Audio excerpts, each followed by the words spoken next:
Canadian dollar is going, and where do you think it should be? Ooh, two good questions. I still see, despite the weakness we're seeing now, I mean, it's 93.5 cents. It's off 7.5 cents from where it was about a month ago.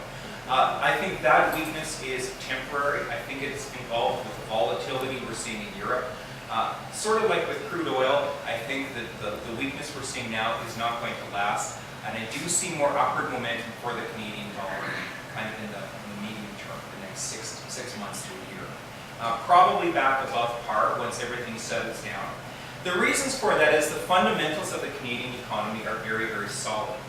Right now, everyone's just bailing into the US dollar, not because the US economy is in great shape. It's just the US dollar is a safe haven. In times of trouble, they all run into the US dollar. Once some more stability comes back and investors are feeling a little bit more comfortable, they'll look once again to Canada, like they have been doing for much of the last year, and saying, Canada's economy is in great shape. They've got a lot of commodities that the world, particularly China, needs. Their fiscal situation, their government debt situation is in much better shape than everywhere else. We're going to invest in Canada. So I do see the Canadian dollar returning to probably around par, maybe even slightly above in 2020. Now, where should it be? Where should it be? That is a very good question. Because it's sort of like, where should the price of gasoline, or where should the price of apples be? Currency price is really just the price that a market sets, if there's demand or supply. It would be better, obviously, for Canadian exporters if that Canadian dollar was back around 80 cents, 85 cents. Without question, Canadian exporters would do better. But in fact, even with the dollar at par, I think Canada has found out our economy is more flexible and more resilient than maybe we gave it credit for. Obviously, with the dollar at par, it's more difficult for exporters. They're forced to get very, very mean and lean to compete with the United States. But it turns out that a lot of those exporters don't need the crutches of a Canadian dollar at 80 cents. Maybe they thought they needed them. You take the training wheels off the kid's bike, turns out the kid can ride the bike anyway. And a lot of Canadian exporters are finding out with the dollar at par, it's not as fun as it was with the dollar at 80 cents, but we can adjust to this and we can become competitive. Didn't answer your question. I still favor a stronger Canadian dollar. Exporters aside, you know, we all hold most of our assets, I'm assuming most of us in the room, hold our primary assets, our real estate, our savings in Canadian dollar denominated funds. So every time that Canadian dollar rises, we're all being given a pay increase. We are wealthier as individuals and as a country with a stronger dollar. Yeah, the exporters, it's going to be tough on them, but we are wealthier as individuals and as a nation with a higher Canadian dollar. The price of gold to 6 months and 12 months. Was it? And have we learned enough?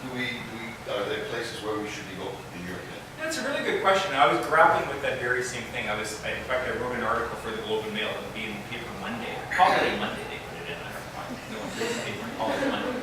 But anyway, for those people who aren't at the lake or camping. And the question is, have economists learned anything from the last recession? I'm not sure if there's an easy answer to that. I always like to be optimistic and say we have learned some things. I think certainly governments realize, now if they can enforce this or not is a different question, but they've realized there is importance in regulation and keeping a good regulatory environment on financial institutions and banks globally. I think they've learned those lessons. As individuals, have we learned lessons? I, again, like to think so, but sometimes memories can be short. And when there seems to be opportunities, you know, that greed instinct in every one of us kind of overrides some maybe cautionary things we should have learned. So I don't know if I answered your question, but I always like to think we've learned something. Was it? And have we learned enough? Are there places where we should be going, in your opinion? That's a really good question. I was grappling with that very same thing. In fact, I wrote an article for the Globe and Mail. It'll be in the paper Monday. Holiday Monday, they put it in. I don't know. No one reads the paper on Holiday Monday. But anyway, for those people who aren't at the lake or camping. And the question is, have economists learned anything from the last recession? I'm not sure if there's an easy answer to that. I always like to be optimistic and say we have learned some things. I think certainly governments realize, now if they can enforce this or not is a different question, but they've realized there is importance in regulation and keeping a good regulatory environment on financial institutions and banks globally. I think they've learned those lessons. As individuals, have we learned lessons? I, again, like to think so, but sometimes memories can be short. And when there seems to be opportunities, you know, that greed instinct in every one of us kind of overrides some maybe cautionary things we should have learned. So I don't know if I answered your question, but I always like to think we've learned something. Can I follow, sorry? But on a global scale, I mean, Canada is now facing with a tax that the global market is going to put on banks to put a fund to cover banks that are bad. Now, should banks by nature be conservative, i.e. like in Canada, we've obviously done very well. And part of the reasons Canada's economy is probably done well was because of the strength of the banking system. Now, it's ironic that our groups in our banking system come from Britain, and they were a complete disaster. But what's your feeling? What's it, you know, like, where do we see banks going? I mean, you know, like, the States have still got the CEOs playing with derivatives for that sense in banking.